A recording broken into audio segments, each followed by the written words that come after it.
Yeah, gee, we've had some special guests in the show. Very busy show today. And we've got a bloke called John Dickinson and his company Green and Clean. Well, they're in the studio now and they've devised a way to bottle the air we breathe and selling the cans of pure atmosphere for $18.80 each. How in the hell do you do that, John? Mate, fantastic question. We actually asked ourselves that question about 12 months ago. I'll tell you quickly how this happened, how it came about, because it's a pretty cool story. So my partner, Teho, spends a lot of time in China on business. I often pick him up from the airport. And it would have been probably 12 months ago, roughly, where he called me from Beijing and he said, "You wouldn't believe it, John. I can't even see across the road." He said that his eyes are watering, his neck's sore, he just feels terrible. Just smog. Pollution. Mate, horrendous pollution. And, I said, okay, mate. So 2 days later, I picked him up from the airport. We're going back a year ago now. And beautiful, sunny, clear day in Sydney. And he looked up and he just made this off-the-cuff comment, which was, "I'd love to take some of this air back to China." And I laughed and he laughed and we start driving back to the northern beaches. And by the time we hit the Harbour Bridge, we were looking at each other a bit more seriously and thought, that's maybe not quite so stupid. Wow. And then by the time we hit Manly, we were committed to doing it. Wow. And we had really no idea how we were going to do it. Yep. We just wanted to do it. And that's really how the whole thing kicked off about 12 months ago. The relationship with China. We had the former New South Wales Premier Bob Carr in here a couple of months ago, and we spoke, and he's still involved with the political framework and working with the Chinese and with relations. And we asked him about the Chinese because we look at the Chinese sometimes with suspicion and a little bit of fear. And he said, no. He said, you've got to understand. He said the Chinese have an absolute infatuation with Australia. They do. Absolutely they do. So absolutely. when I heard your business partner talk about this, Toho, you listen to it and you go, yes, it's crazy, no doubt about it.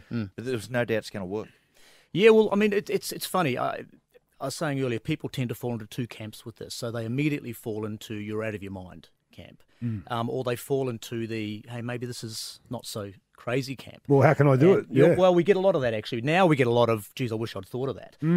But it's funny, the more you talk about it and the more you sort of have a look at what we're doing and how we're doing it, a lot of those people that say we were kind of crazy, starting to fall into, man, this is maybe something pretty How does big. it work then? So someone in China, they look across the road, everything's going bad. Like you say, the neck's sore, the eyes. They've got a mask on their face. So what is this can going to do? They do. You know what? I think for a lot of them, so it's really important to understand that in China now there is a huge, what we call a middle market. So for the longest time there was the mega wealthy and the unfortunately the very poor. And that's changing. The demographic's changing where the middle market now is enormous.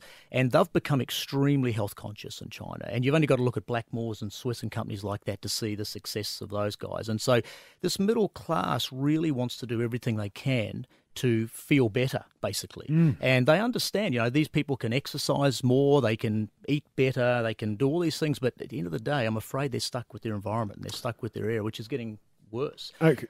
And I think that there's no doubt that they are loving the concept of actually carrying some clean, fresh air around with them. And we get a lot of people saying that it just makes them feel better. And if it makes them feel better, that's fantastic. Well, I'm looking at the can now, and there's step-by-step. So I'll take you through it. There's upwards of 130 inhalations. But the big question is, how do you get the air into the can? Yeah, so that was actually very difficult. It seems like a simple thing, doesn't it? Just putting air into a can. Yeah. And when we drove across the bridge, we thought, well, that can't be that hard. But in actual fact, it's quite difficult. And, you can push rubbish air into a can through a very cheap compressor. It'll probably kill you.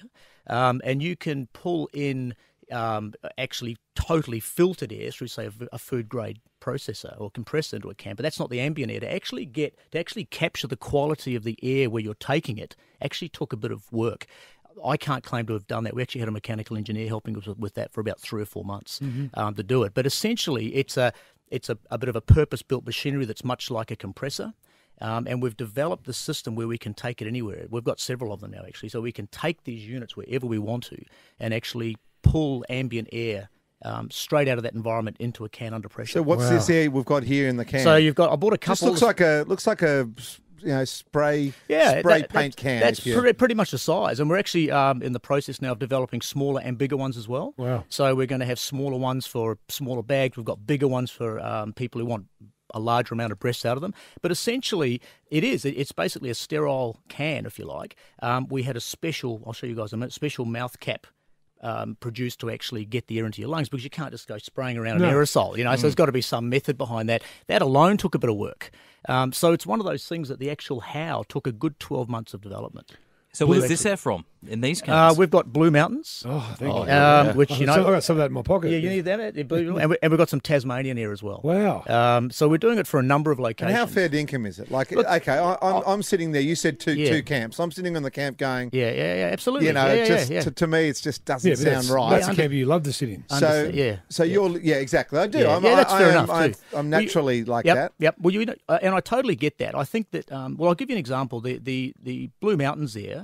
we have all the air tested, but recently they tested that in a laboratory, and they could actually detect the eucalyptus in the air in that can. So what's kind of cool about this, and what I love about it, and we actually didn't plan this actually, but what I love about it is that every location has its own qualities, and it's the qualities of the air you're pulling in from that location. So it has a kind of a unique appeal too. But there's definitely two markets emerging with this. There's, and we didn't see this coming either, but there's definitely that pretty unique and different thing for a tourist to take back home with them.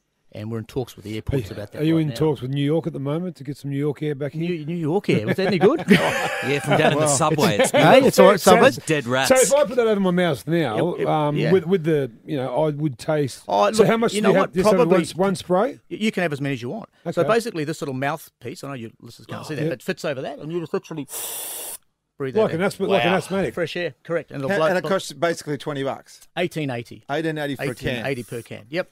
And it'll just blow straight into your mouth. Well, John, thank you so much for coming and explaining that to us. We very much appreciate it. We'll put the photos on the website as well. Fantastic. And if you want to know more about it, it's greenclean.com.au. John Dickinson, thanks for coming in. Thank you so much, guys. Thanks for the opportunity. It's been fantastic. You're a natural at that, MG. Look at him inhale. I know. It's amazing. It's like he's done that before. 2-9 on the grill team.